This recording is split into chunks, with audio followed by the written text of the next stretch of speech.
Buddy, good night. I'm on YouTube and I am on TikTok. So we work in both screens. YouTube is good and ready to go. Gotta warm up the screen. And then we're gonna get started on TikTok as well.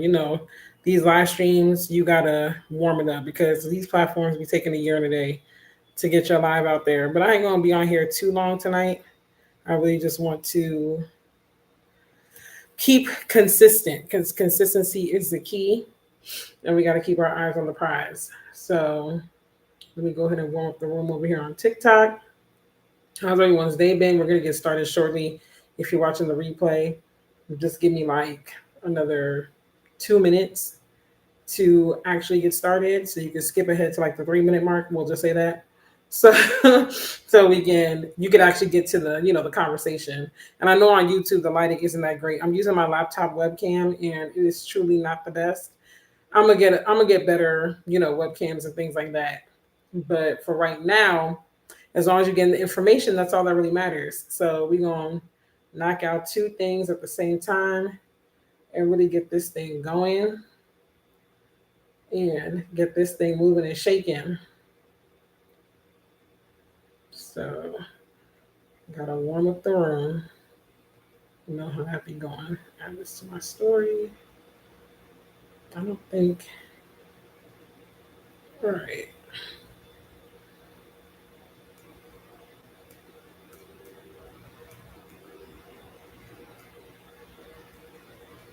Let's see. Getting this going. Hey, Angel Nurse. I'm gonna get started literally in about a minute. I'm just warming up the room, and we're gonna get into it. And if you're here on either platform, because I'm on YouTube and TikTok, feel free to let me know where you're tuning in from. You ain't gotta just watch me quietly. I can't remember if I put this or not, but we're gonna put it. Okay, warm this bad boy up and get it going. And then we're gonna get started. And I know on YouTube, y'all probably like, dang, she really been consistent. Yeah, like I'm coming back. In 2026, I'm gonna make my big comeback and have my live schedules and all that like how I used to. But we rocking and rolling. You don't have to wait for the new year to make a move. Like, let that be encouragement to somebody tonight that you ain't gotta wait for the new year to make a move and be like, oh, I gotta wait till January 1st. Like, no, now is the time for you to be doing the things and for you to be setting yourself up and starting those fresh habits if they need to be started and so on and so forth. So anyways, let's go ahead and get started. So tonight I want to talk about what it really costs to move abroad. And maybe it's your first time seeing me. Maybe you've seen me before. If it is your first time seeing me, feel free to drop a 1 in the chat on either platform. And if it's not your first time seeing me, then feel free to drop a like OG in the chat or whatever the case may be. But if you are new, I'm going to introduce myself. And my name is Rondelle. I am an expat in Guyana, South America. I've been living here. Next week will make 10 months. And it has been quite the journey. In my case, I'm also a dual citizen. So that means that I'm a citizen here and I'm a citizen in the United States. Obviously, I'm a US born citizen. Well, let me not say obviously, because I can have an accent and still not have been born there, right? But I'm a US born citizen, but I'm also a citizen through descent in Guyana because of my parents and the way it works in Guyana. And I know the Caribbean is very notorious for this, and there are other parts of the world that are notorious for this too. Hey, Sofo Luxury Bookings. Once you have at least one parent born in said country, you typically would have citizenship through descent rights in the Caribbean. Like I said, I know that's very prevalent. I know there's other parts of the world too, but I'm in the Caribbean. So even though I do offer like when you join my webinars, which my next one is tomorrow night, I cover moving abroad from a broad perspective, but there are different times where I really hone in on the Caribbean because that's where I live and that's where I have personal experience. Hello, everyone coming in. So, that's how it works in Guyana. Once you have at least one Guyanese born parent and you were born after May 1966, some sites say 1970, but we're just going to go with 1966, then you have citizenship through descent. So you're entitled to get your birth certificate, your TIN, which is a social security number in Guyana, your passport, and your ID. And the reason why you want those things is so that you can be in the system so you could qualify for benefits in that country. So like in Guyana, they're giving away cash grants right now. And if I wasn't in the system, I wouldn't qualify for that. Like, even though I would still be accepted as a citizen through descent, I wouldn't qualify for it. I mean, I can't go to the community center or wherever and pick up, my cash grant or what have you. So I always encourage people, even if you're moving abroad, like through citizenship through descent, make sure you like get your paperwork, make sure you do your stuff so you can qualify for stuff in that country. If you're thinking long term, because there's levels to this moving abroad thing.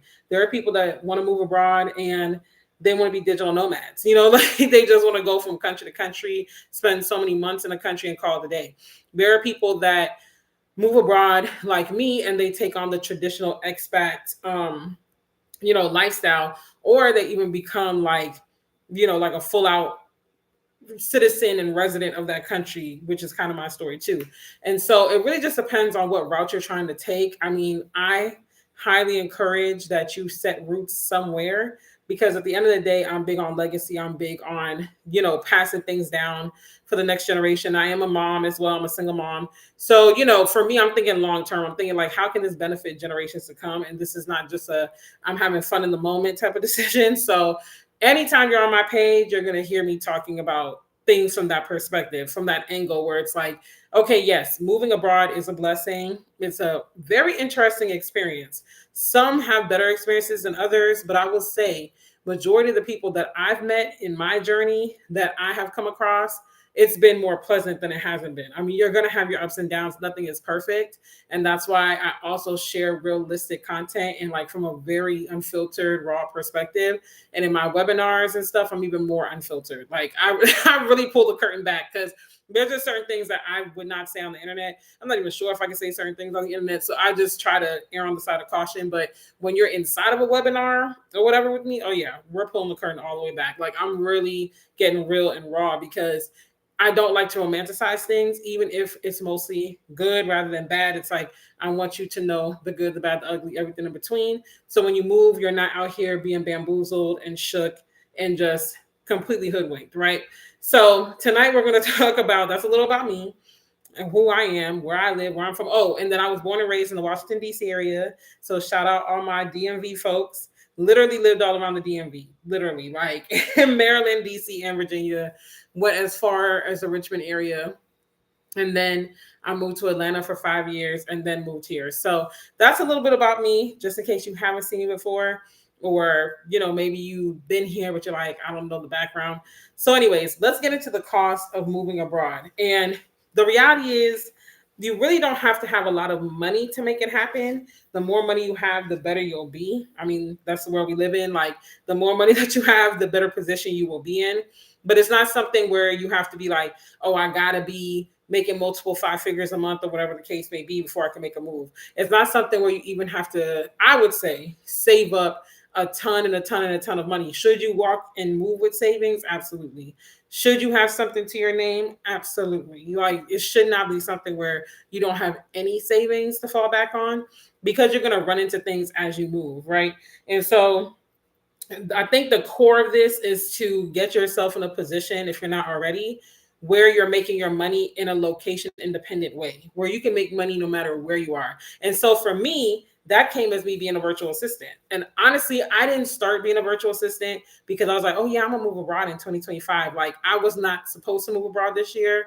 I was supposed to move abroad in 2027, like 2027, 2028. That was my plan. But when I started calculating the cost and looking at things and just doing the comparisons, I'm like, you know what?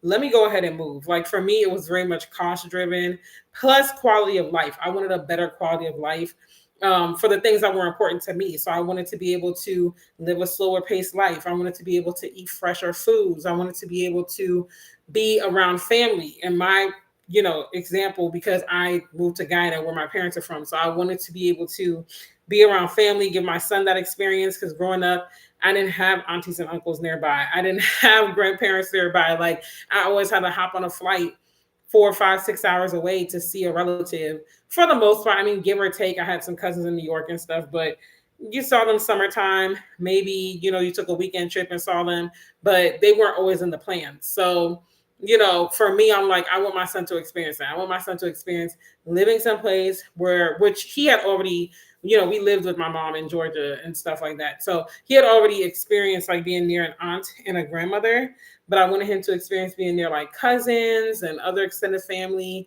and really like getting that sense of community and getting that sense of heritage because I'm first generation American. My son is the first in our family to be second generation American. So I'm like, if I don't keep him connected, which, like I said, he was raised in the culture and all that anyway, but it was like even more special that it's like, okay, we can move to Guyana and he can get that experience firsthand. So it's like that would have been lost probably after his generation, to be honest, unless he also trained his kids in that.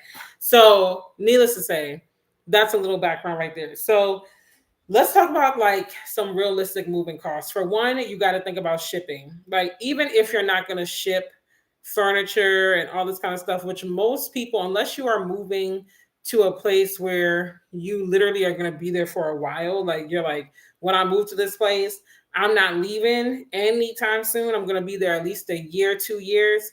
Most people probably are not going to ship furniture. Some people might not ship furniture, but they're going to ship appliances and things of that nature. But it really just depends on how you're going about it. Like I said, are you trying to be a digital nomad? Are you trying to be more of a traditional expat where you kind of settle yourself? Hey, everyone coming in, I'm working YouTube and TikTok. So this is TikTok, that's YouTube over here. But feel free to let me know where you're tuning in from as well. Share it out, like it, all that. Thank you for the likes and everything so far. But you got to really like figure that part out first. Like, am I trying to be a digital nomad or am I trying to be a traditional expat? Like, what am I really doing here? So once you figure that out, you're going to more than likely probably ship something unless you truly consolidate. Like, I know people that sell clothes. I know people that literally sell everything and they just travel with the 2 suitcases that they're pretty much allotted on a flight and their hand luggage. Some people travel with less than that. And that's it. And they literally start from scratch. Other people, they're like, okay, I'm going to travel with these suitcases, but I'm still going to ship stuff that's important to me. Like one of the ladies that took my last webinar and was in my last workshop, she's like, I'm shipping my juicer because it's a good juicer. Like she actually had a juicing, or she has a juicing business. So she's like, I'm shipping my juicer when I move to Europe or wherever she decides. So I'm like, yeah, like, give it a try. Give it a try. And if it doesn't work out, because I know they have different outlets in Europe and stuff, then you can always, get rid of it, sell it, whatever. But you got to think about the shipping costs. Outside of you actually flying to said country that you're trying to move to, that's going to be, hey, everyone coming in, that's going to be probably your most expensive thing outside of like acquiring your place and so on and so forth. So like for me, when I was moving, I shipped some clothes. I still got clothes to ship, to be honest, but I don't have a lot to ship because what I did was I gave away a lot of my stuff to like the homeless shelter, local churches, Salvation Army, stuff like that, because I knew I was moving to a tropical climate and all I need here is summer clothes. Like I have a denim jacket because I'm a millennial, so you're never going to get me to part with my denim jacket. Like one thing a millennial loves is a denim jacket, period. Like we got them in all shapes and sizes. I'm never giving that up. I don't care what they say.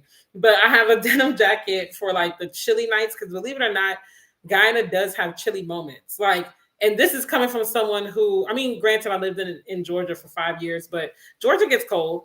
Georgia definitely gets cold. It might not get as cold as in New York or whatever, but it definitely gets cold. And yes, I've been here almost 10 months, but I still get hot. Like I still feel the difference. I can't be in my home all day without cutting on the AC at least a little bit, So, but even still, with that being said, there are chilly moments. Like the other day I went out and I was like, damn, I should have brought my denim jacket. Oh, Sunday. Yep. I went to my cousin's event space opening, like blessing. And I was shivering a little bit. I was like, it's real breezy tonight. Like, I definitely should have brought my denim jacket because I'm feeling it. January, when I moved, there were a couple of days where I was literally cold. And I was like, okay, so this time of year is kind of like, not every night, but there are more frequent nights where I don't have to run the AC every single night, or I can literally sleep the whole night without cutting on the AC at all, or the fan feature on the AC. So it does get chilly. So I did ship some things like that, like my denim jacket. I shipped some fall clothing. Hello, everyone. Hey, Ramona, welcome in. I shipped some fall clothing, winter clothing, just so that like when I'm traveling in the colder months to the US, I'm not going in a sundress and landing and freezing my behind off. So I did ship certain things, but I didn't ship everything. I also ship certain appliances. These are things you got to think about, but it depends, like I said, on where you're moving to. So I knew coming to Guyana that like me getting an air fryer here, I'm going to pay a lot more for those kind of things. I'm going to pay a lot more for a toaster oven. Heck, I'm going to pay a lot more for certain microwaves. Thankfully, my mom found a store not far from me that got some really good deals. But you'd be surprised. You'd go to the store, microwaves are $100 US, $120. I'm like, dang, like what are we doing? You know, so you got to think about those things. And those are also costs that hit you when you get to the country you're going to, which I'll talk about more later on in this live stream. But, you know, if you can do the research in advance, depending on where you're moving to, you could probably find out a lot of these things. I always tell people Guyana is one of those countries where there's not a lot of information online yet. To be honest, if you look up anything about Guyana on TikTok, I'm dominating the algorithm. Like you're gonna see my face. Even on YouTube, if you look up things about Guyana on YouTube, I'm gonna come up pretty high in the search. I'm not the only one on YouTube.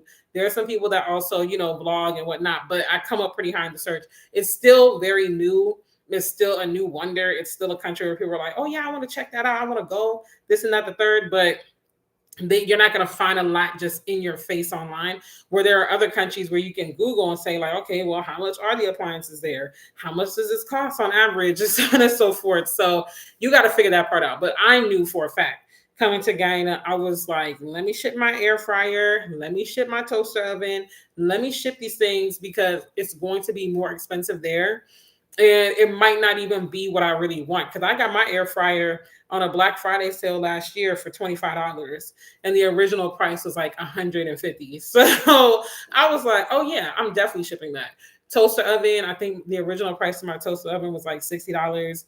I ended up getting it for about the same, like 20-ish. So yeah, I definitely ship those things down. I ship down some food. And I know you might be like, what in the world? But no, seriously, that's really a thing. I can't speak for anywhere else, but I know in the Caribbean, we're going to ship some food down because there's just certain things. There are certain things you cannot find or it's harder to find.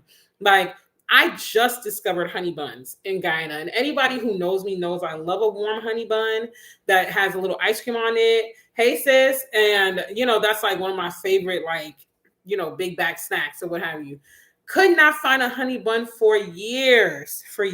Finally, about last month, I think it was, I was at the store and I did a double take and I was like, they have honey buns here at Massey. Massey is one of the big retail, big box stores here. It's a Trinidadian based store, but it's like American style. You know, when you think of an American grocery store, it's like that. And I was like, oh my gosh, they finally got honey buns. So, you know, but before then I would ship those things because it was not here. And if it was here, I don't know where it was at, but it wasn't where I was going. And I kind of get out quite a bit. I mean, not as much as maybe the average Joe because I work from home. My son's homeschooled. So when we get out, it's like he has an activity. We got someplace to be. It's something like that. But I mean, I'm outside though. Like I would have noticed, trust me, I would have noticed that there was a honey bun. They didn't have it. So I shipped food. I shipped, like I said, my necessities. I shipped some shoes. I still got more shoes to ship that are in Georgia. So, you know, you got to think about the realistic costs. First of all, the shipping, like I said, do you need to ship anything? But that's why I said you got to get to the heart of the matter. Like, am I trying to really settle in this place? Or am I just trying to kind of experience it for a few months before I go to my next destination? Because if you're going to be a digital nomad, you can probably get rid of all your stuff, to be honest, or maybe store it. Maybe you don't want to get rid of your stuff.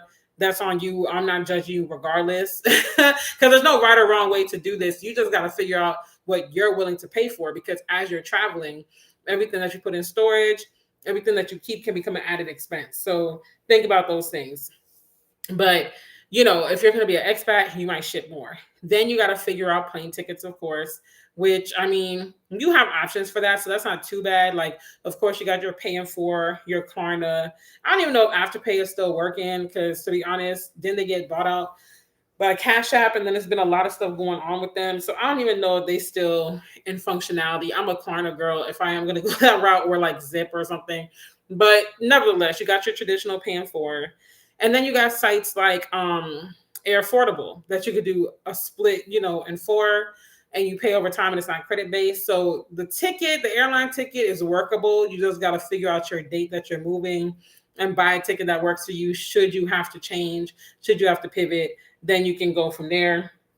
And then where you're going to rent. So that's going to be the other expense. Most countries, they're not asking for a lot of money for rent compared to the US. So that is a lifesaver. You don't have to pay as much. Because I live 6 minutes from the city. I could get downtown in 10 minutes from my house to the center of the city. And I pay 425 US a month for a 2 bedroom, 1 bath. And it's fairly modernized. It's not like super, super modernized with like the gizmos and gadgets and like that sterile look or whatever. It's not that. It's like a modernized Caribbean style. Have AC in every room. Like I live in what would be considered like a quote unquote higher end apartment, so to speak. And I only pay 425 US a month. So if I was in the city, that would be a little more. If I was further down the coast, it'll be a little less. So if I was over the bridge, it'll be less. Like, so you just got to determine like where you want to move to. But I will say 9 times out of 10, depending on where you move to, you won't be paying US prices, but that can ebb or flow. Like developing countries, you're gonna pay less by and large. You might have countries like one of my good friends on TikTok. She's between Bali and Bangkok. She pays a very affordable rent as well. Nice apartment buildings whenever she's between the two places. If you're in the UK, you're going to pay more. Like, you just got to consider these things, but that is going to be your next biggest expense. They don't run credit because these countries don't run on credit. That is a lifesaver. You just got to have your deposit ready. Most times, like I know in Guyana, it's 1 month deposit and then you pay your first month's rent. Very rarely do you see 2 months deposit. That's very rare. I mean, it is kind of a thing here or there, but it's not the standard. And even what I'm paying a month for rent, 425 US, is considered high. Because when people that I know find that out, they're like, what, you're paying how much per month? Like, I could literally get a 2 bedroom apartment for 200 US if I wanted to live further away. But for me, let me not knock my phone down. But for me, I didn't want to move too far from the city because I was thinking from a public transportation standpoint. I mean, I could definitely get a bus going down the coast, but I'm just thinking like, okay, when I go down the coast, that's a longer bus ride. I might have to wait longer for a bus to get where I'm going. And then don't let me have to take a taxi. That's going to be more money. The further you go from the city, the more you pay. So I'm just like, I was thinking from that standpoint. So you got to think about shipping. Is that something that you really need to, hey sis, how are you doing? On YouTube, I'm on YouTube here and I'm on TikTok on my phone. So we killing 2 birds with 1 stone because ain't nobody got time to keep going live every 2 seconds. Like, but you got to think about what type of living abroad experience are you trying to have? You got to think about how you're going to live. Do you want to be in the city? Do you want to be further away? You got to think about shipping because all these things are going to affect like whether you ship or not. Right. I know it's too much. It's like, it's a lot to keep up with.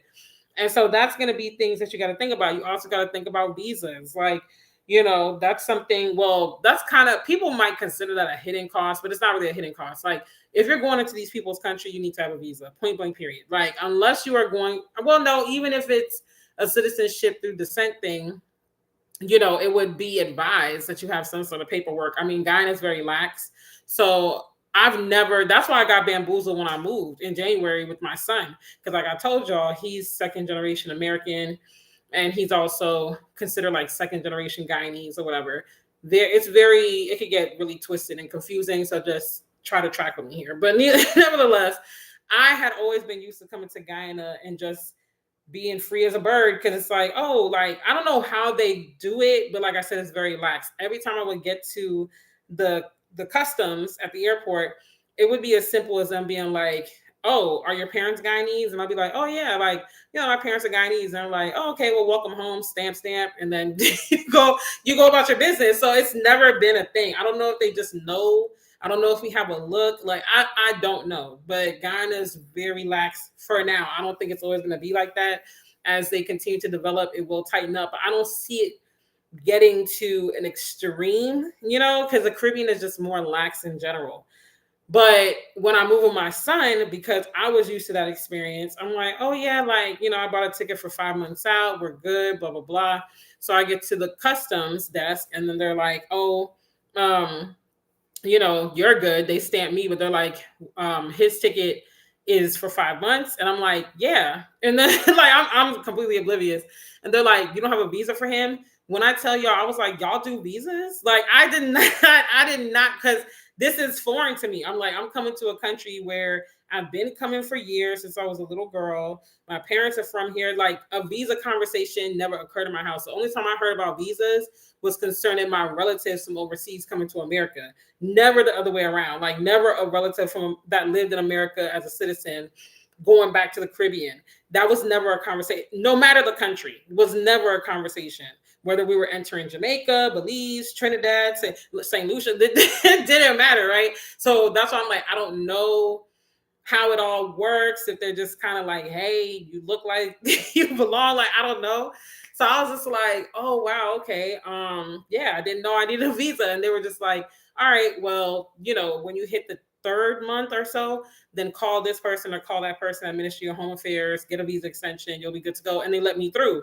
So thank God it's a lax, procedure here, and they're very laid back. Like I would say, even in the Caribbean, out of my experiences flying in and out of the Caribbean, and when I say the Caribbean, I'm talking like the real Caribbean. Like I have never been to a resort in the Caribbean because my family lives in the Caribbean in different countries, and I've never been to an all-inclusive in the Caribbean. Like let me say the West Indies because I have been in DR, but typically when someone from one of the CARICOM countries is saying the Caribbean, we're typically talking what would be considered the West Indies. That's another conversation for another day. But I had never been to a resort, I've been to a hotel in Jamaica, but I go to like Kingston. I've never been to Montego Bay, never been to the Grill, never been to Ocho Rios, never been to any of the touristy areas in any of these countries except for Tobago when I went for Carnival. And that was just the thing you did. You went to Trinidad for Carnival and then you went to Tobago to relax. Like it's just what you do. But other than that, I'm always where the locals are at. So I'm just like, when I go to these countries, I'm going through the normal ports. Like I'm going through the airport where the locals go through. And that had never come up regardless. So needless to say, got my son's visa extension and now we're working on his passport because once that guy in the passport is obtained, I ain't going to be flying up and down to America like that. Like, I'm telling you. Okay, listen, it's going to be lit in the Caribbean. Like when you come, it's up for real. The bougie homegirls take over the Caribbean. That's a vlog series right there. Hey, nobody's free spirit. How you doing? But yeah, so you got to break down the cost. Like I wouldn't say a visa is a hidden cost because get a visa before you go into these people's country. Hey sis, before you end up getting detained. Like you might not have the grace that I have. Okay. So don't be going there talking about, oh, she said it was lax. And no, because don't come to me. I can't bail you out. Like I can't help you, So anytime you are looking to go to anyone's country for an extended amount of time, please obtain a visa. Even if it's a visitor's visa, every country is different. I know there's at least a dozen countries where you could go on an American passport for up to a year. Others are up to 180 days. It really just depends, but you got to research. Because you're coming for like a week and a half, so you wouldn't need a visa. In Guyana, you would only need a visa if you're staying more than 30 days, between 30 to 90 days. Then you would need a visitor visa. And then if you want to extend out, like say you're here and you're like, I want to stay no more than 3 months, then you would extend your visa, preferably before you get to day 90. We would, go and extend that. But yeah, anything less than 30 days, you don't need a visa. And all you would have to do is fill out your form online. And they tell you that on the airport website. And also when you book your ticket, they usually tell you. But yeah, so what is my neighbor doing? Like, the bathroom is on the other side of the wall. I'm like, why is he banging? It's just throwing me off. But anyways, so yeah, make sure you get your visa. That's first and foremost. And the common ones that every country is going to offer for sure is a visitor's visa, a student visa, a work visa. Like every single country, for sure, you're going to get that. Now, some go the extra mile and they have a digital nomad visa. Europe is very popular with that because one of the ladies that was in my last workshop, she's looking to move to Spain, I think. Spain or Portugal, one of the two. But Spain, because we went on the website and during the workshop and they have a digital nomad visa. So that's very prevalent in Europe. I don't know off the top of my head any Caribbean countries that have the digital nomad visa. So typically what I tell people is come on the visitor's visa, unless you know for sure, like you got a job offer letter, they will sponsor the visa for you. That's a work visa. Or, you got accepted into a school like the University of the West Indies, you can show that, and then you come on that student visa, like something like that. Other than that, you have like business visas, but you got to show you're investing in business in that country. And there's typically a minimum investment that you got to do. Like there's different hoops you got to jump through. So I feel like that's more so if you are an established entrepreneur and you're like, okay, I'm coming with this investment. This is what I'm going to do. This is how I'm going to contribute to the economy. But the easiest low level one, visitor's visa. Now, is it more of a hassle as far as getting the extension? Yes. Can it become costly? So to speak, because the visa extension for my son was like 25 US. So, and that's like once every 3 months. Let's say you try to stretch that out a year. So $75 a year. I mean, yeah, I could see where it's like, well, I could use that for something else. But in the grander scheme of things, more likely than not, you're going to move to these countries making US income. So it's not going to make or break like what you're doing to that extent. But it's all up to you. So I wouldn't say that's a hidden cost. So visas, that's a cost you got to think about. And the cost to get the stuff that's required for the visa. Certain paperwork, you might have to order it. You might have to wait for it in the mail or pay for expedited shipping. So the visa is a cost that you can't get around for sure. The flight is a cost you can't get around because, I mean, you got to get to this country. So can't get around the flight.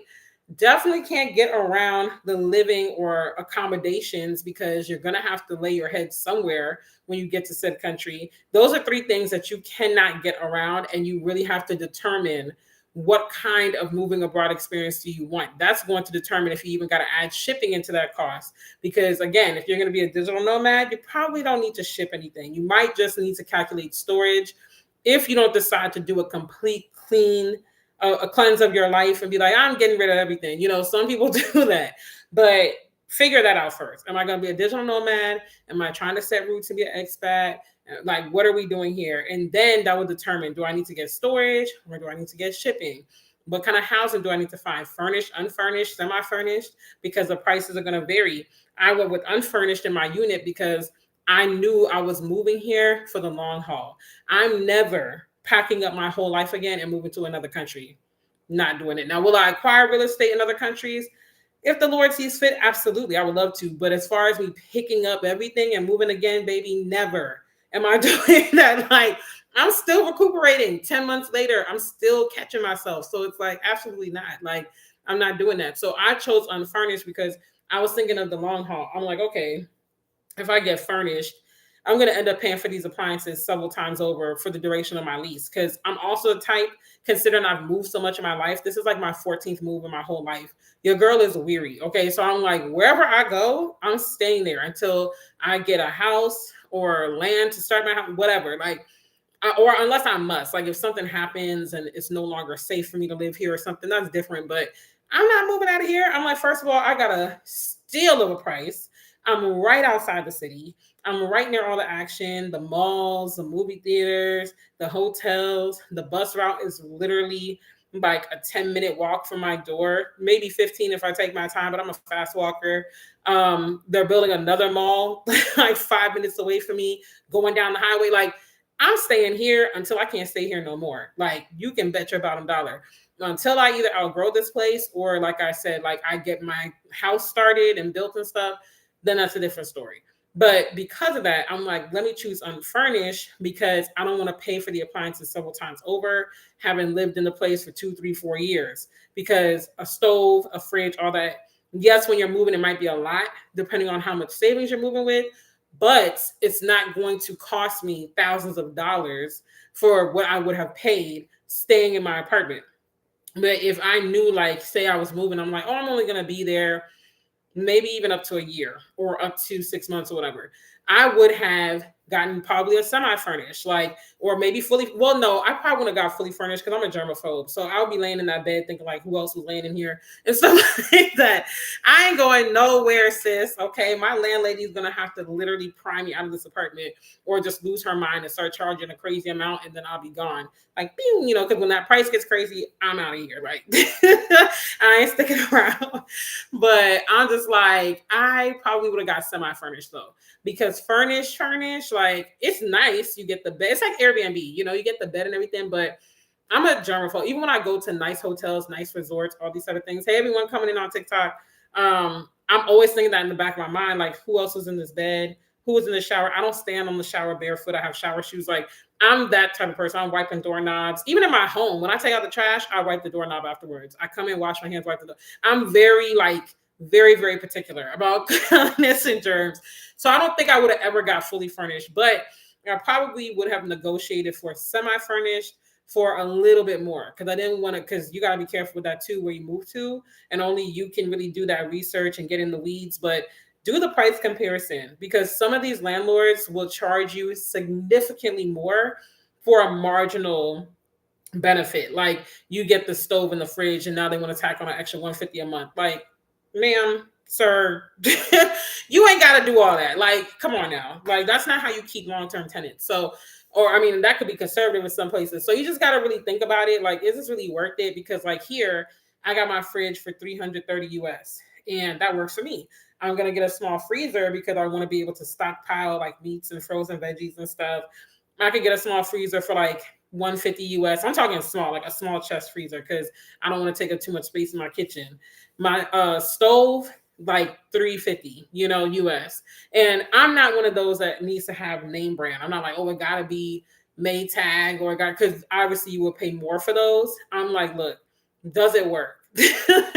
It doesn't plug in and does it work? Okay, cool. Like, let's go with it. So I'm that type, and I'm happy with what I got so far. And now we told y'all earlier, hey, Queen Monique, that I shipped down my air fryer and my toaster oven and things like that. So those things I already knew were coming, and the other things I'm like, we just gonna rock it out. My washing machine, by the time I get that, if I catch them on a sale, I could probably get it for like $350.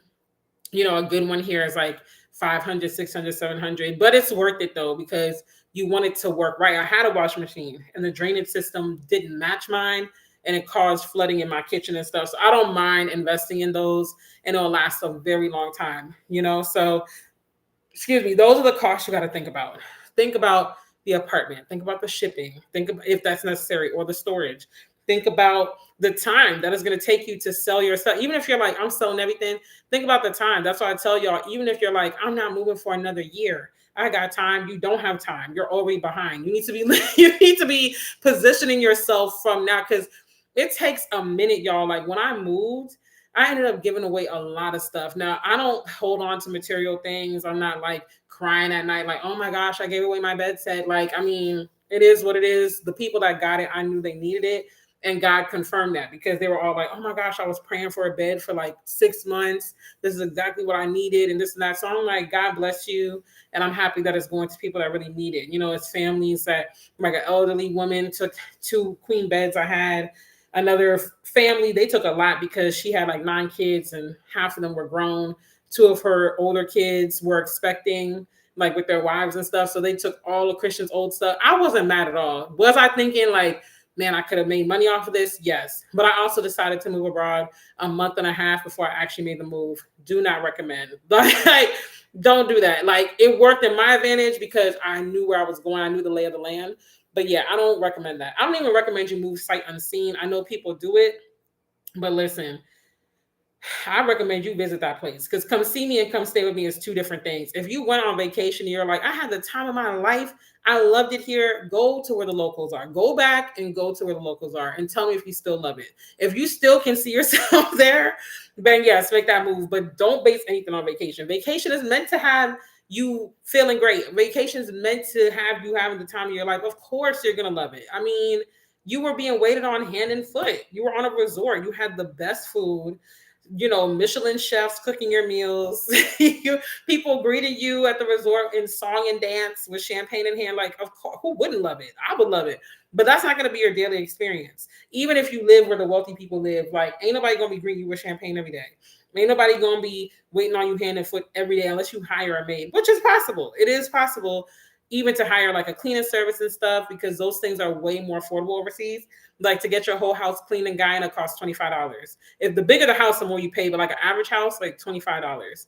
25 to 35, I'll say. If it's like a mansion, you might touch more like 50, 60 or so, but don't get me to lying, baby, because I ain't cleaning no mansions, and I don't know anybody right now that's doing that, so I don't know, but I know it ain't much, because even to get my nails done, I got my nails done, and I got the works. I mean, like, as far as service, I paid for a gel pedicure and a gel overlay on my fingers. No tips or anything, just an overlay because my nails were long at that time. And I mean, this lady gave me a hand massage, foot massage, the Seraphim wax thing that they be putting on your feet, the hot towels. She gave me snacks, conversation, movies. Like, we were having a time. I only paid her 45 US for all of that. I mean, she was literally doing my nails for 3 hours. Like, that's how much of a service she gave me. And she only charged me 45 US. I gave her a $5 tip, and tipping is not standard in a lot of countries. In America, but it sounds amazing, right? Like, in America, tipping is a thing. Tipping is not the standard in a lot of these other countries. It's kind of like, oh, you gave me a tip. Now, if you're going to certain restaurants, like, or certain establishments like Texas de Brazil just opened up here, you know, PF Chang, stuff like that. Yeah, you're going to tip. You're at, like, you're at a place where the gratuity is going to be added to the check. But just the everyday merchant, the everyday business, whatever, you ain't even got a tip. So she was elated that I was like, oh, here's 50, keep the change. She was like, oh, okay, like, period, clock it. So you had to tip on a to-go order, child. That's America. They gonna tip the living daylights out of you, like, and ask for donations and all that. And I'm not, I mean, hey, I know the people need help, but it's like, dang, like, let me catch my breath for a second, you know? So that's not what you got to deal with in these countries. Like, outside of Massey, they have the Salvation Army lady out there with the bell and the bucket. But even how they collect donations isn't as aggressive. Like, I feel like in America, it's very aggressive. And hey, you got to do what you got to do, right? Like, but it's just like to the point where I would literally try to avoid eye contact from across the parking lot. Like, let me go to the other door so they don't ask me and stuff. Now it's like, okay, no, you don't have it. Okay, cool. You know, I couldn't pass go either. They went at 10, 15, or 20%. They're like, no, you thought you was not going to tip, but you thought wrong. Give us that tip, like what you thought this was. So yeah, the cost, that's the one thing. Figure that out. Figure out your appliances cost. Figure out if it's worth it to get a semi-furnished. I mean, the way my landlady is, if I had thought about it, I probably would have negotiated for a semi-furnished because she's very fair. But I just didn't think about it, to be honest. And I'm not mad at it. I'm getting everything I need slowly but surely. So it is what it is. But also, you got to think that you're living off of U.S. income. And so your money's going to stretch a lot further. Like, hey, Cheryl, how are you? So the average cost of living in Guyana, well, let me not say the average cost of living. My cost of living is less than 1,000 US per month as a single mother. And I've been working for myself for over 10 years. So I didn't just start working for myself, but I have had to pivot a lot, you know, in the last 10 months to a year or so. I've had to pivot a lot. So I was trying to run about the US, okay, period. Because it was too much going on. I'm like, I can't even catch my breath. Like, oh my goodness. Hey, Sasha, welcome in. So, you know, I would say, yeah, less than 1,000 US a month. Because, and if I'm really outside, if it's a month where I'm doing the most, like this month, I'm gonna spend a little more because I'm planning my mom's 75th birthday in December. It's the first weekend of December, but I got to start putting down payments and stuff now. My birthday's end of the month. Hey, Marissa, my birthday is at the end of the month. Your girl got to do something. I got to put on a dress, go somewhere, take a picture, something. Somebody got to see me, okay? Somebody got to see me. And that's just that on that. So even if I'm going to go and get an appetizer and a drink, let's just say that's $50 for my birthday. Like, because somebody going to pay for this dinner. Somebody's paying for something. But we're going to have a live stream talking about dating and stuff because, there's stories I can tell. And some of y'all know it. I know some of y'all on TikTok have heard me when we've just been kikiing or whatever. And of course, this, you know. But yeah, like, child. So nevertheless, your money's going to stretch further. So even with me spending more, let's say it's a month where I'm really doing the most. And if it's a month where I travel, you already know I'm spending more because I got to buy airline tickets, luggage, food, you know. So that's probably going to push me more to like $2,000 for that month. But that's not going to happen like that once Christian gets his Guyana passport. That's going to be like once or twice a year where I'm going to the U.S. specifically because Caribbean to Caribbean travel is more affordable. So I definitely will be island hopping a little more stuff like that. But, you know, I might get up to like 1,300 if I'm really outside, really doing the most. It might get up to about 1,300 for the month for me and my son. And that's like we're buying more food. Maybe I buy some more hair, like more expensive hair products. Maybe I go to some event or something like that. It's something to that effect that's going to push me up. Maybe definitely taking taxis more. If I'm taking taxis more, definitely going to push me up. But I have taxi friends now and they work with me. So they give me like affordable rates. That's the thing too. When you move abroad, hey, cuz when you move abroad, make connections. Like in Guyana, they say it's all about friends and family, as we call it. It's a friends and family society. You better know somebody. You better know somebody. It's gonna help you in the long run. And I can testify to that because the village I moved to, I don't have family here. Like I never had been in this village before. Passed it several times because you gotta pass it going to and from the city, but down the East Coast. But yeah, like I came here and I made friends quick, fast, and in a hurry. And hug my little cousins for me. I gotta see you. Hopefully, well, you got the invite to my mom's party, so hopefully you can make it. But I made connections quick, fast, and in a hurry. And it benefits me. Like, just honestly, as a woman, I'm gonna just let you know a lot of these guys, again, can't speak for everywhere, but Caribbean men, they're probably gonna shoot their shot at you, but use it to your advantage. So that has definitely got me some free taxi rides. Hey, you gotta do what you gotta do, right? You gotta do what you gotta do. You gotta make it work. You gotta make it work. So I just did that the other day actually, and it worked to my advantage. But I was actually really gonna pay him because that's a whole nother thing. Like, I'm not feeling him like that at all. And I don't want to blur the lines, but he was like, oh no, you ain't got to pay. So I'm not going to beg you to take my money. Like I offered, you said, no, okay, we moving on. So that was that, but your money's going to stretch further. So the key, like I said, is to really just pinpoint what you're going to do. And I highly encourage you to find something that you can be paid on retainer. So for me, that was being a virtual assistant. And like I said, I started this last year, like when my father passed away. I wasn't even thinking, oh, like I'm gonna move abroad, I should maybe have a sustainable business on retainer. Like that wasn't a thought. It was just like, I'm gonna be in Guyana, there's a funeral that needs to be paid for, bills still got to be paid. I mean, it's a sad occasion, but I still want to like do things. So I need something that I could do from anywhere in the world, and just so happen to be being a virtual assistant. Now for other people, that might be being an online business manager. That I would say that's like the next level up from a virtual assistant. If you like to lead, you like to oversee and all that, being an OBM might be your thing. I don't know yet if I want to branch into that because I like being off in the background. Like I don't really like all that leadership. I lead enough in my everyday life. So I don't know, but God has a funny way of doing stuff because I'll be here talking about, oh yeah, I don't want to do that. And then next, he calls me to it. So we shall see, right? But I know those are popular ways. Also being like a project manager. What is it? What is it? Coaches and consultants will typically be on retainer, but how they structure it is different. But you can structure it to where it's like, you got to work with me for at least like 3 months, or, you just structure it through your program or your framework or whatever. So anything where you can get predictable income is going to make a difference. But also have a side hustle, because the reality is a lot of these countries don't have jobs that are comparable to the US. So if you're coming expecting like, oh, I'm going to make this amount of money, you're not going to. I'm telling you that right now. You're not going to see that kind of salary. You're not. Now, do you need to live a decent life? Not necessarily. Like, I personally feel like if me and Christian, let's say we got to, I don't know. I'm trying to think. Maybe like a family of 2, and this is living like a little higher on the hog, right? Like you're living in a nicer place in Guyana.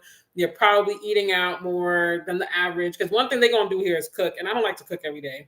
I'm a leftover girly. You're doing a little bit more than the average person, and you still want to have wiggle room to where like you're saving aggressively. You have money left over every month that's not touched. I would say like 3,000, 2 to 3,000 a month.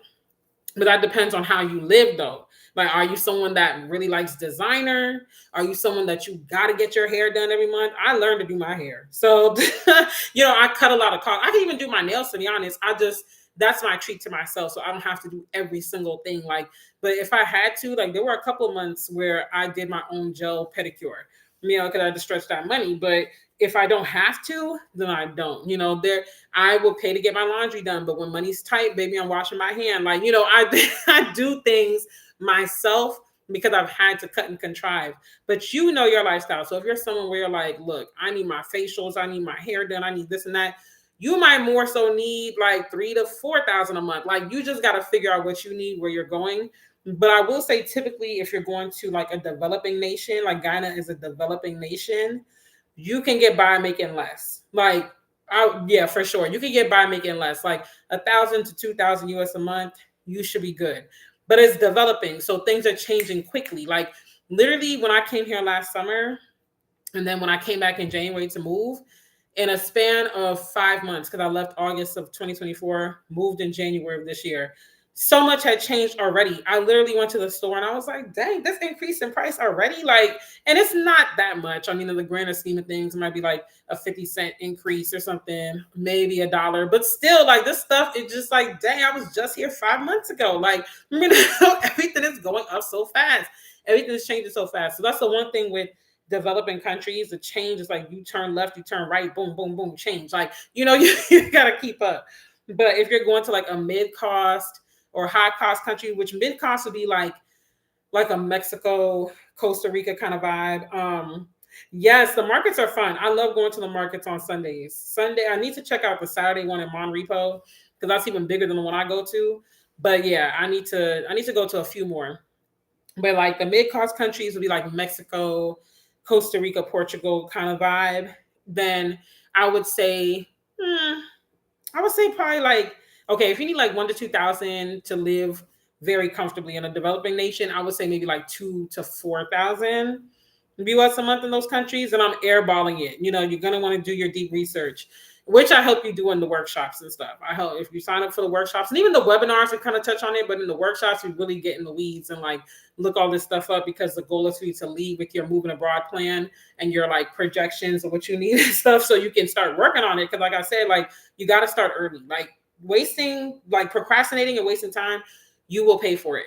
And if you're going to like a higher cost country or region like the UK, Singapore, places like that, then I would say definitely like 4 to 6,000 US a month. Like it's just going to give you that extra comfort. You could probably survive on less than those numbers I called.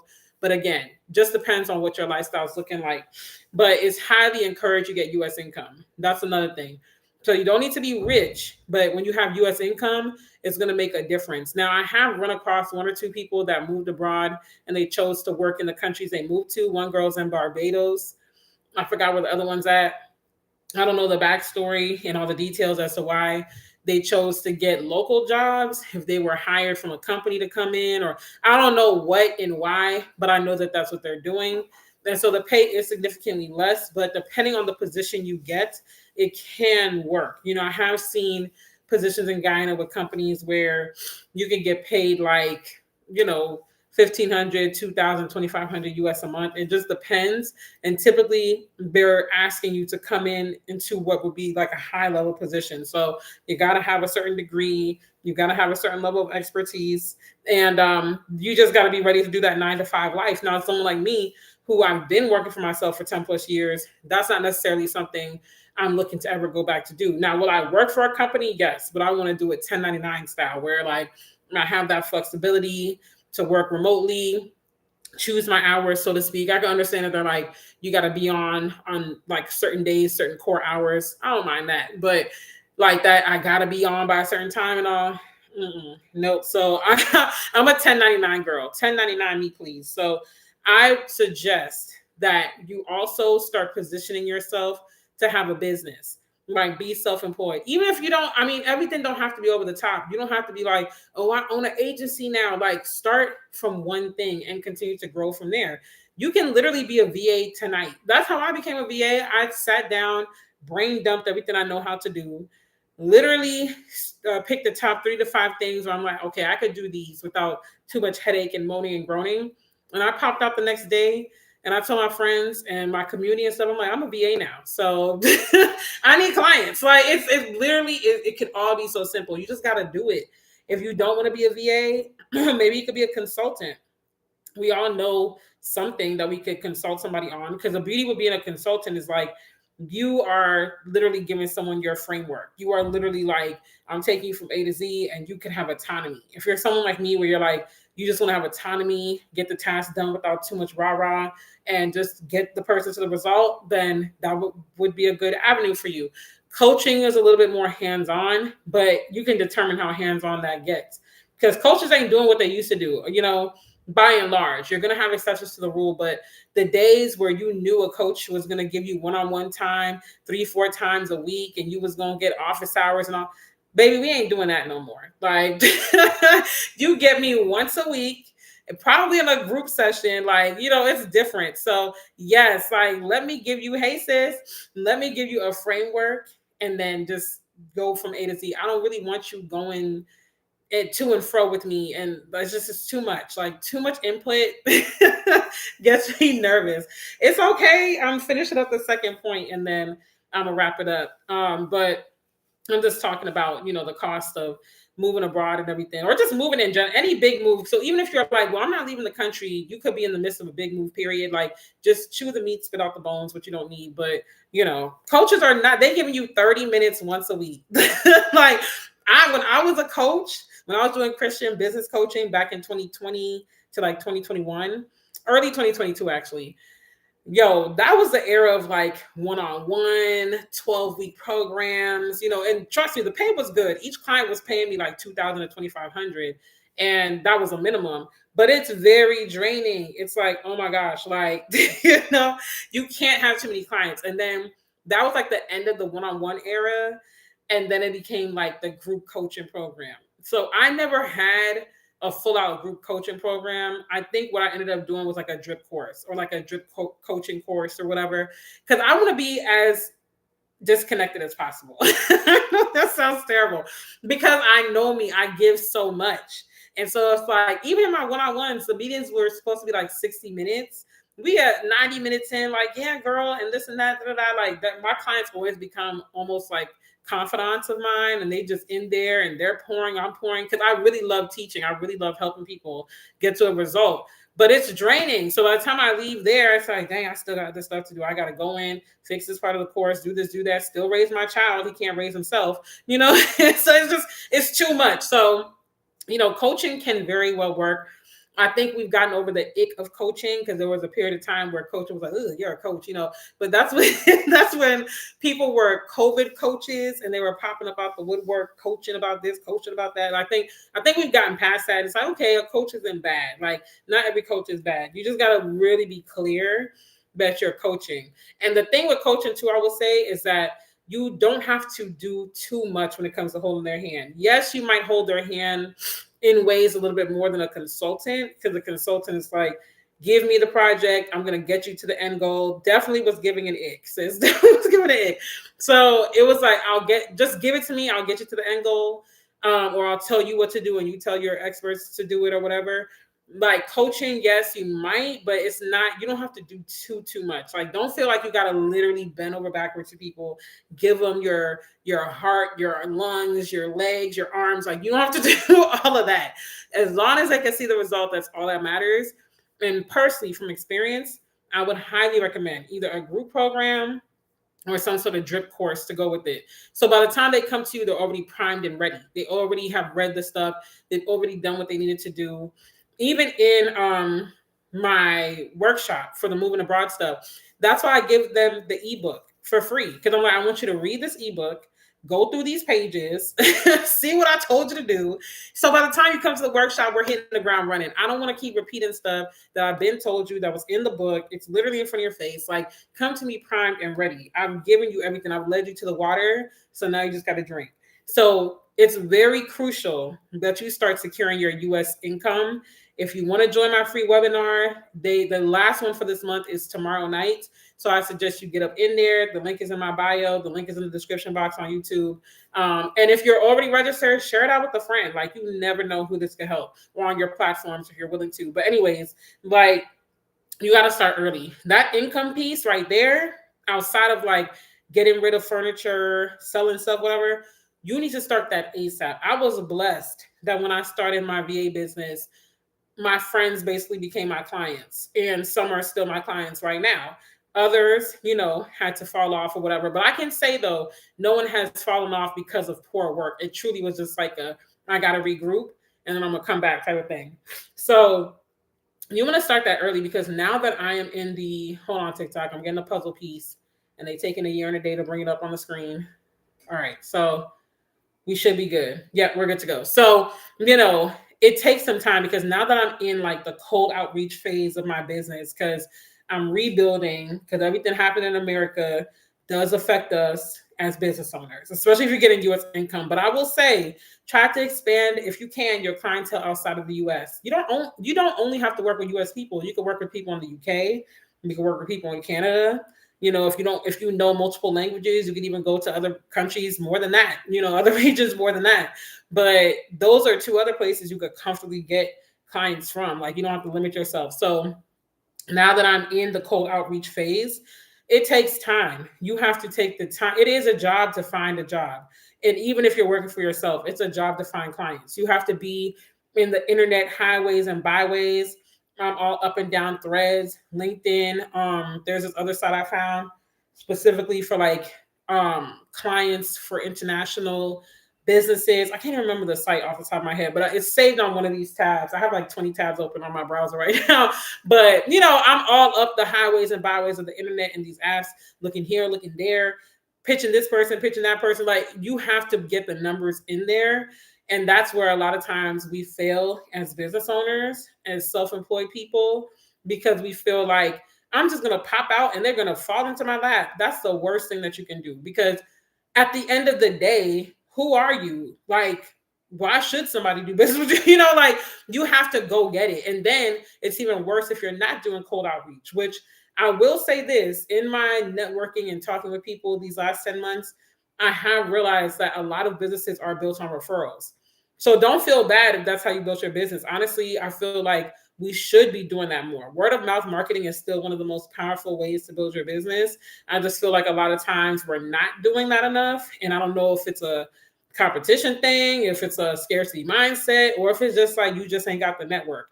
It could be a combination of those things or any one of those things. But that kind of comforted me, because for the longest in my 10 plus years of doing business, I always felt like I should be out here guerrilla marketing. I should be doing this. I should be doing that. But when I'm talking to people making multiple 5 and 6 figures, a lot of them are running off of referrals. Now, they might reach the cold market because once you get to a certain point, people just find you. If your SEO is top tier on your website, you got a blog or a podcast that has enough listeners, you know what I'm saying? Like, you running ads and whatnot. Like, at some point, the cold market will come to you. And that's the sweet spot.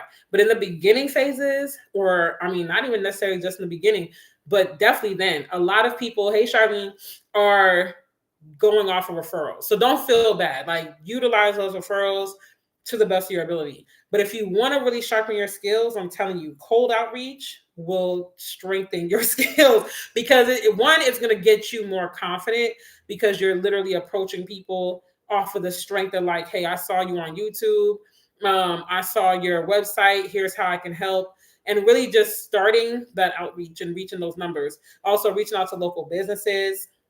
If you can, that's something I plan to start doing in Guyana, because I don't mind having Guyanese clients. Can they pay me the same as a U.S. client? Not necessarily, depending on the size of the business. Most of them cannot, though. I know that. But I don't need to make hundreds of thousands of dollars off one client, because I live in an economy that's a lot more affordable. So, you just got to keep that in perspective as well. But start that now. Like, as soon as y'all get off this live tonight, I need y'all to be brainstorming, brain dumping, figuring out what your income source is going to be. Because can you go to these countries and get a job? You can. Do you want to is the question. Because if you're like me, the thought of clocking in, now that gives you the ick. The same coaching ick I was talking about. I'm like, oh my gosh, like having it. And it's different, like I said, if you're 1099 or your job is super flexible and it's like, okay, as long as you're on by a certain time. Like, I know when I was in the government, that was 1+. We had a gliding schedule. So it's like, as long you could log in anytime between 6 a.m. and 10 a.m. As long as you were on sometime between then, you were good to go. And maybe even as early as 5 a.m. So that's not too bad. But I don't know. It just depends on you. I know for me, I've been the captain of my own ship for so long. I haven't had to answer to anybody for 10 plus years. So I'm really like, the idea of answering to somebody literally makes me itch. Like, I don't know. So if you're like me, start from tonight. Like, I need to be brainstorming. But if you're like, you know what, I don't mind reporting to somebody as long as it's a good vibe and a good fit for what I'm looking for. still start early, because especially if you're looking in America, the economy is doing a number on everybody. So you really got to get yourself out there. It's a numbers game. Don't let the silence or the rejection get to you. You're going to have to go through some no's before you get to your yes. But the earlier you start, the better. Even if you're not ready to move yet. Let's say you're not ready to move until December 2026. You manage to, let's just say you start a VA business and you manage to secure 2 clients while you're still working your 9 to 5 in the US. Who said you can't run your VA business on the side? Like, if anything, you're putting yourself in a better position, because now your income doesn't have to stretch to all these things where it's like, I have to pay my US stuff and then prepare to move abroad. No, you could be using that to build up yourself in another country. And especially if it's a country where you're moving to, where you have citizenship through descent, like me, and you already have your paperwork, you can go ahead and get your bank account. You can set up your bank transfers through like Wise or Revolut, where you transfer from the US to that country for way cheaper fees, because bank transfers can rack up. It could be like $35, $40, $50, per transfer. That racks up. That's like a week's groceries in some countries, So it's like, start early. So, oh, thank you, Heidi. Oh, or Hayden. Sorry, I'm sorry if I'm jacking up your name, but thank you. I appreciate it. So start early. Like, I'm telling y'all, I've been doing this too long, and I've done so many different types of business. I've done real estate. I've done hair. Well, I still kind of do hair low key. I'm getting back into it, but y'all gonna learn more about that later. Selling clothes, doing makeup, influencing, like where I'm actually working with brands. Even Christian got a little brand deal or two. I was like, period, son. Like, even he's made his money. And he has a YouTube channel and all that. YouTube, like, I've done it all for the most part, within reason, and of course ethically and legally. But you got to start early. That's the biggest downfall. A lot of us just pop. I'm guilty of it, especially when I was just getting started on stuff, just popping out like, I'm open, I'm in business. And it's just like crickets. It's like, you got to warm the people up. You got to give them something to keep coming back for. You can't just get in and get out. You got to warm them up, court them a little bit, get to know them. Like, before you come asking for money, like, hello, how are you? Can you date me a little bit before you try to get in my wallet? Like, you got to give them something to look forward to. Treat it like that. Tease them a little bit, like, get them excited. And then be like, oh, by the way, I'm in business, because I do believe we also don't promote ourselves enough, because you weren't pre-launching how you should have. You pop out, it's crickets. Now your ego is bruised. You're like, nobody likes what I'm doing. Did I hear the Lord correctly? Blah, blah, blah. Now you ain't posted about your business in 6 months. And then you get the urge, you get the itch. It's the holiday season. You're like, you know what? I'm going to pop back out for Black Friday, a week before Black Friday hits. Nobody hits again. And now you have crickets again. Now you're pissed off again. And then you're spiraling, you're crashing out. Like, and I'm laughing because I've been there, y'all. I'm not laughing at y'all. I'm laughing because I'm remembering myself in those cycles. When I was early in the game, so because you think that what you have to offer is so amazing, and it is, it's phenomenal, but the world doesn't know you yet. Okay, so you need to be pre-launching, you need to be letting people know, you need to be doing all the things. I'm not saying you need to do all the things everywhere, every day, but you got to pick what works for you. Like, y'all been seeing me a lot on TikTok, because TikTok is working for me in this season. I'm not ghost on Instagram, but I don't pour my blood, sweat, and tears into Instagram anymore, because Instagram has changed a lot in the culture of the platform. It's no longer used for like social networking how it used to be. It's good for like a virtual portfolio. So you still got to have it. By and large, I'm not going to say you have to, but it's good because people still ask for it. So it's good for them to go and see like, oh, okay, she's been posting, whatever. It's good for brand deals. I will say that, if that's your angle. But I don't pour my all into it anymore. TikTok is really that girl for me right now. And then YouTube, I'm coming back, because me and YouTube, we go back real far. Like, YouTube is my baby. Like, listen, the real OGs know, the real Dell dolls, the original Dell dolls, y'all know I was on here frequently 4 times a week. Okay. YouTube got the best of me. They got the best of me. And TikTok, I love it because I'm meeting so many people from around the world. I'm dominating the algorithm on here. I didn't even know that till y'all brought it to my attention. Dominating the Caribbean algorithm for moving abroad. So big ups to TikTok for that. And just all the amazing people I'm meeting across the board. So you just got to pick what works for you. Blogging is a great way as well. If you love to write, that's a great way. And then you can link that to Pinterest, because Pinterest is still getting hits. Pinterest is still doing well. So you just got to find your thing and stick to it. And people should always know what you're doing. They'll never feel like you're talking about it too much. You know how many times a week I'm talking about these webinars, these ebooks, these workshops? I talk about it so much. Like, my son knows the pitch. He's like, he knows the closing, he knows all that, because it's like, y'all need this information. So sign up for the webinar. It's free. Like, sign up for the webinar. So never be afraid to put yourself out there. Start early. Even if you gain clients or whatever, you start getting business income before you're ready to move, that's literally nothing to be upset about. Like, you are actually winning if that happens for you. And then it's only up from there, because then you know it's tried and true too. Because sometimes, well, not sometimes, business is going to ebb and flow. That's just life. So you could start with a really solid 2-3 months, and then, just, and then what happens then, right? So if you're not quick on your feet, if you don't have your hand in multiple pots, which I highly encourage that as well, then you can really be in a tizzy. But had you started early, you have time to bounce back from that. Have you, diversified your income, it's not going to hit you as hard. And that's why I sell clothes here. That's why I'm getting into the hair. Again, just tonight, I was looking for shoes to wear for my birthday. And I'm like, dang, they ain't got size 12 shoes. I got big feet, y'all, but I'm tall. I'm 5'11". But I'm like, they ain't got size 12 shoes so easily accessible. I found 2 boutiques near me, but I really had to message a lot of boutiques because I don't like to go into the city, even though I'm close to the city. I prefer not to, So no problem, sis. Thanks for tuning in. And I'll see you tomorrow on the webinar too. But, it's just one of those things where it's like, yeah, I'm not trying to go too far. So I'm going to get into that. Like, you just got to really branch out. Once you branch out and you diversify your income, you're good to go. And that's going to be the key. Because when you can live off of foreign income, I'm not going to say just U.S. income, but when you can live off of foreign income, then it makes a difference. That's when you can really expedite the progress in your life, because the dollar is going to stretch a lot further in these other countries. And lastly, even though I talked about this earlier, I'll just mention it again, like the hidden costs. So again, just think about, are there certain appliances I'm going to ship down? I know people that moved to other countries and they bought a house, so they want to ship things down, like their appliances, their furniture, whatever. Calculate those costs, compare.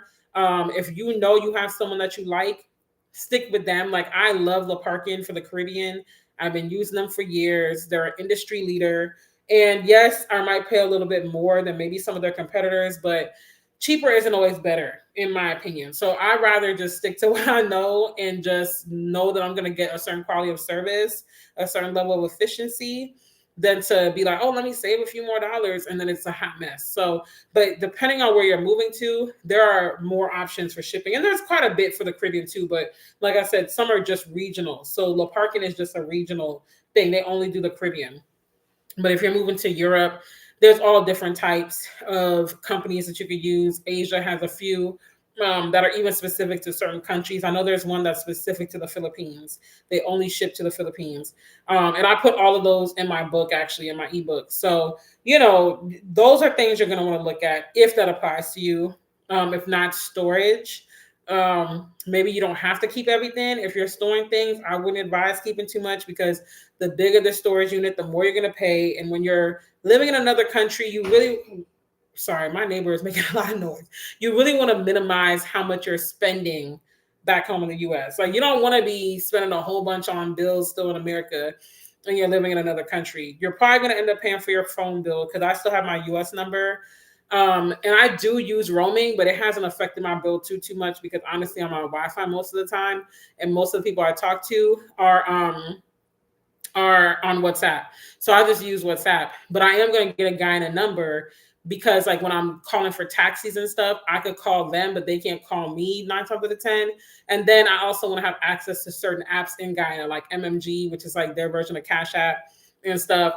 And you have to have a guy in a cell phone number. Plus, it's like, I'm living here, so why not, right? Like, I'll get access to their food apps and all that. It's just going to be easier. So that's what I'm going to do. By the end of this year, Lord willing, I'll get a 592 cell phone number, and we'll call it a day. Thank you for your intelligence and willingness to help. You're a good asset. Thank you. I appreciate you. Don't forget to subscribe, because I am going to go live more often on YouTube again. So think about that. You don't have to get a SIM in the country you're moving to per se. There are companies where you could get global SIM cards. I don't know much about them because I typically just go through a company. So like in Guyana, I'm going to go through Enet for my SIM for the Guyana cell phone, but you have Digicel here. You have One Communications, and then you have like one or two others, I think, for cell phones. But I use my US phone for right now. But you can look at the global SIM companies. They don't look like they're too expensive. Some that I've seen were like 30 something, 40 something a month. And you could use that SIM around the world. So that would be great for a digital nomad, especially. Like if you're going to be moving around a lot, I would definitely say go the global SIM card route. If you're going to be in that country, you could look into that. Typically, they're able to add it to your phone that you currently have too. Just take it to the store and ask them. I took it to Enet and asked them.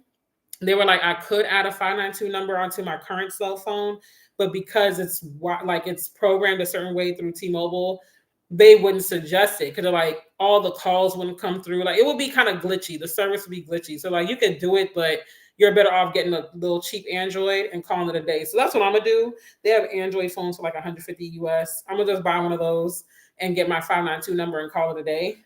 So just look into those things because I personally feel like moving abroad, you should be minimizing your life from America or whatever country you're moving from. But most people that tune in are talking about moving from America to another country. So I feel like you should be minimizing your life so that way you can really focus on your new life. You don't want to be having this bill, that bill, this bill, that. Like, then you're not going to feel the freedom that a lot of us feel financially when we move to these other countries. You might have to start out doing certain things. So that's why I'm like, really think long and hard about like, do I need to keep this stuff or can I get rid of it? Do I really need to get a big storage unit? Or can I just sell everything and move on or ship it with me if I'm going to settle in a place, like really get to the heart of the matter and what your why is, because that's going to drive everything else that you do. Also think about deposits, not just for your housing, but other things that you might be looking to do. Think about the deposits. Like if you need to get certain paperwork, you might have to pay fees for that. Again, might not be a lot. Like when I went to get my tin, I had to pay $1,500 for some form I had to fill out, and they took a copy of my ID and something else. So 1,500 Guyana dollars is $7.50 US. So didn't break the bank, but I'm just saying, like, you got to think about these things. My passport, a 5-year passport in Guyana is $30 US. A 10-year is $60 US. So again, just got to think like, all right, it's not as much as the US, but I do have to calculate that. If I was coming and filing an LLC here, LLC in Guyana is $25 US. That's a steal because in Georgia it's $150. So I think most states in America is about $150. But 25 US compared to $150, absolutely. But these are things you want to calculate, and then calculate your cost of living. I always say add a buffer so that way you're not shocked because again, things fluctuate, and a dollar difference here, a 50-cent difference there for your groceries, it adds up. Next thing you know, depending on how you eat, because some people have a strict diet. Like my mom, she has a strict diet. She has to eat more like specific fruits and things like that. And those fruits cost more here, or they're just harder to get. And so she has to think about that. Like, okay, if it's going up by 50 cents here, a dollar there, whatever, my weekly bill could go from 75 US to 100 US. Might not necessarily hurt you too much if you structure your income the right way or you got multiple things going, but you will feel that difference. That's money that could have been gone in another direction. So when it comes to moving abroad, these are all the different levels of costs that you want to think about. You do not have to be rich, but you definitely have to have a plan that is sustainable. Doing something that you cannot predict and relying on that is not a good look. Like I would never suggest someone move abroad only selling digital products. That's not something that you can calculate on. That's not something that you can say, like, I know I'm going to make this amount of money every month. Now, should you do it? Absolutely. Diversify your income, but acquire or start a business where you know what you're making every month. In my VA business, I know what I'm making every month. I know my clients are going to pay me on this day. And it's month to month technically, but I structure in a way where it's like, you got to commit for at least so many months. So at least I know for a number of months, like, you ain't going nowhere. So even if you decide to leave, you got to give me so much notice so I'm not bamboozled, and so on and so forth. And I try to do the same with my clients as well, stick to a time frame. So we both are keeping each other abreast. So that's the beauty of when you have a sustainable business and a source of income, you can calculate that. So it gives you the stability of a job, because honestly, that's the only reason why a lot of people, when it comes to moving abroad, they're like, oh, how can I find work? Because you want that stability. And I'm never going to fault anybody for wanting that. I know there's a lot of people online that'll be like, you want a job? Like, why would you want a job? Listen, stability is something that we all should be striving for. So I will never fault someone for wanting a job, period. I would never fault someone for wanting that, because this business thing is cute until it ain't cute no more. If you want to stretch your faith, start a business. You will definitely stretch your faith. You want to build character on a different way, start a business. Okay, it's not always peaches and cream. There are some months where it is extremely unpredictable. It is extremely up and down. So I will never fault anyone for saying that they want to get a remote work or a job or whatever. Some people might not even mind moving to the country and getting a job there, whatever. I would never fault you for that. But I would caution, like I said, that you will not get paid as much as you get paid in the US. You don't need as much, though, as you make in the US. And I would still have something on the side. It's 2025. I feel like having multiple streams of income is a way of life. I don't care where you live. I feel like everybody should have more than one stream of income that you can build upon, rely on, and always be ready for what might come down the pike. Like, why not? We have the internet in our fingertips. We have so many opportunities in our fingertips. So I feel like in 2025, you should have more than one source of income. And you should set yourself in that way to where, like, yeah, this is what I'm going to do. So that's how I would look at the cost of moving abroad. Break down what you absolutely need to account for. Your flight, your housing, things like that. Shipping if necessary, storage if necessary. Start your income plan from now. I don't care how far along, how far away it is until you're moving. Start today. Like, you got to give yourself time. Do not play around with that, because you will be shocked and you will be stressed out, and it's unnecessary when you can start early. You have nothing to lose from starting early. And then try to account for the hidden costs, like if you got to ship appliances, deposits that might come up if you're getting paperwork, certain things done, of course, the visas, things like that. And really just try to calculate as much as you can and budget accordingly, so processes don't get slowed up in the middle of a process, you know? But other than that, like I said, in my free webinars, the Practical Expat, I dive more into all of this. We really pull the curtain back.